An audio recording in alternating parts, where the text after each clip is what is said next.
Supreme court ಸರ್ವೋಚ್ಚವಲ್ಲ, ಜಿಹಾದ್ಗೆ ಕರೆ ನೀಡಿದ Maulana Madani. Love ಜಿಹಾದ್, land ಜಿಹಾದ್ ಅಂದ್ರೆ ಇಸ್ಲಾಮಿಗೆ ಅವಮಾನ, ಮದನಿ ಸಮರ್ಥನೆ.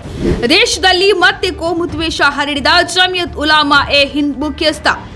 ದೇಶದ ಸುಪ್ರೀಂ ಕೋರ್ಟ್ ಬಿಜೆಪಿ ನೇತೃತ್ವದ ಕೇಂದ್ರ ಸರ್ಕಾರದ ಒತ್ತಡಕ್ಕೆ ಮಣಿದು ಕಾರ್ಯನಿರ್ವಹಿಸುತ್ತಿದೆ ಎಂದು ಬಾಬರಿ ಮಸೀದಿ ಮತ್ತು ತ್ರಿವಳಿ ತಲಾಖ್ ಪ್ರಕರಣಗಳ ಕುರಿತು ಸುಪ್ರೀಂ ಕೋರ್ಟ್ನ ನಿಲುವನ್ನು ಜಮಿಯತ್ ಉಲಾಮಾ ಎ ಹಿಂದ್ ಮುಖ್ಯಸ್ಥ ಮೌಲಾನಾ ಮಹಮೂದ್ ಮದನಿ ಪ್ರಶ್ನಿಸಿದ್ದು ಹೊಸ ವಿವಾದಕ್ಕೆ ಕಾರಣವಾಗಿದೆ. ಭೋಪಾಲ್ನಲ್ಲಿ ನಡೆದ ಕಾರ್ಯಕ್ರಮವೊಂದರಲ್ಲಿ ದೇಶದ ಸುಪ್ರೀಂ ಕೋರ್ಟ್ ಬಿಜೆಪಿ ನೇತೃತ್ವದ ಕೇಂದ್ರ ಸರ್ಕಾರದ ಒತ್ತಡಕ್ಕೆ ಮಣಿದು ಕಾರ್ಯನಿರ್ವಹಿಸುತ್ತಿದೆ ಎಂದು ಆರೋಪಿಸಿರುವ ಮದನಿ, ಬಾಬರಿ ಮಸೀದಿ, ತ್ರಿವಳಿ ತಲಾಖ್ ಮತ್ತು ಇತರ ಹಲವಾರು ಪ್ರಕರಣಗಳಲ್ಲಿನ ತೀರ್ಪುಗಳ ನಂತರ ಕಳೆದ ಕೆಲವು ವರ್ಷಗಳಿಂದ ನ್ಯಾಯಾಲಯಗಳು ಸರ್ಕಾರದ ಒತ್ತಡದಲ್ಲಿ ಕಾರ್ಯನಿರ್ವಹಿಸುತ್ತಿವೆ ಎಂದು ತೋರುತ್ತದೆ. ನ್ಯಾಯಾಲಯಗಳ ವರ್ತನೆಯ ಬಗ್ಗೆ ಪ್ರಶ್ನೆಗಳನ್ನು ಹುಟ್ಟುಹಾಕಿರುವ ಇಂತಹ ಅನೇಕ ಉದಾಹರಣೆಗಳು ನಮ್ಮಲ್ಲಿವೆ. ಸುಪ್ರೀಂ ಕೋರ್ಟ್ ಸಂವಿಧಾನವನ್ನು ಅನುಸರಿಸಿದರೆ ಮತ್ತು ಕಾನೂನನ್ನು ಎತ್ತಿ ಹಿಡಿದರೆ ಮಾತ್ರ ಅದನ್ನು ಸರ್ವೋಚ್ಚ ಎಂದು ಕರೆಯಲು ಅರ್ಹವಾಗಿದೆ.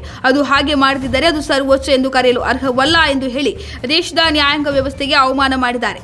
ಇದಲ್ಲದೆ ಇಸ್ಲಾಂ ಜಿಹಾದ್ಗಳನ್ನು ಸಮರ್ಥಿಸಿಕೊಂಡಿರುವ ಮದನಿ, ಲವ್ ಜಿಹಾದ್, ಲ್ಯಾಂಡ್ ಜಿಹಾದ್, ಶಿಕ್ಷಣ ಜಿಹಾದ್ ಮತ್ತು ಉಗುಳು ಜಿಹಾದ್ನಂತಹ ಪದ ಬಳಕೆಯು ಮುಸ್ಲಿಮರಿಗೆ ಹೆಚ್ಚಿನ ನೋವನ್ನುಂಟು ಮಾಡುತ್ತದೆ. ಅದು ಅವರ ಧರ್ಮವನ್ನು ಅವಮಾನಿಸುತ್ತದೆ ಎಂದು ಅವರು ಹೇಳಿದ್ದಾರೆ. ಇಸ್ಲಾಮಿಕ್ ಪವಿತ್ರ ಗ್ರಂಥವಾದ ಕುರಾನ್ನಲ್ಲಿ ಈ ಪದಗಳನ್ನು ದಬ್ಬಾಳಿಕೆ ಮತ್ತು ಹಿಂಸಾಚಾರವನ್ನು ಕೊನೆಗೊಳಿಸುವ ಅರ್ಥದಲ್ಲಿ ಬಳಸಲಾಗುತ್ತದೆ.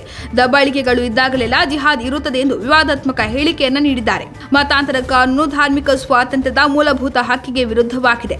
ಘರ್ ವಾಪಸಿ ಎಂಬ ಪದವನ್ನು ಮತಾಂತರಕ್ಕೆ ಹೋಲಿಸಿ ಮಾತನಾಡಿದ ಅವರು, ಜನರನ್ನ ನಿರ್ದಿಷ್ಟ ಧರ್ಮಕ್ಕೆ ಮತಾಂತರಿಸುವವರಿಗೆ ಸ್ವಾತಂತ್ರ್ಯವಿದೆ ಎಂದು ಹೇಳಿದರು. ಭಾರತದ ಸಂವಿಧಾನವು ನಮಗೆ ಧಾರ್ಮಿಕ ಸ್ವಾತಂತ್ರ್ಯದ ಹಕ್ಕನ್ನು ನೀಡುತ್ತದೆ. ಆದರೆ ಈ ಮೂಲಭೂತ ಹಕ್ಕನ್ನು ಧಾರ್ಮಿಕ ಮತಾಂತರ ಕಾನೂನಿನ ಮೂಲಕ ರದ್ದುಗೊಳಿಸಲಾಗುತ್ತಿದೆ. ಯಾವುದೇ ಧರ್ಮವನ್ನು ಅನುಸರಿಸುವವರು ಭಯ ಮತ್ತು ಶಿಕ್ಷೆಯನ್ನು ಎದುರಿಸುವ ರೀತಿಯಲ್ಲಿ ಈ ಕಾನೂನನ್ನು ಬಳಸಲಾಗುತ್ತಿದೆ. ಮತ್ತೊಂದೆಡೆ ಘರ್ ವಾಪಸಿ ಹೆಸರಿನಲ್ಲಿ ಜನರನ್ನ ಮತಾಂತರಿಸುವವರಿಗೆ ಸ್ವಾತಂತ್ರ್ಯವಿದೆ. ಅವರನ್ನು ಪ್ರಶ್ನಿಸಲಾಗುವುದಿಲ್ಲ ಅಥವಾ ಅವರ ವಿರುದ್ಧ ಯಾವುದೇ ಕಾನೂನು ಕ್ರಮ ಕೈಗೊಳ್ಳಲಾಗುವುದಿಲ್ಲ ಎಂದು ಹೇಳಿದ್ದಾರೆ.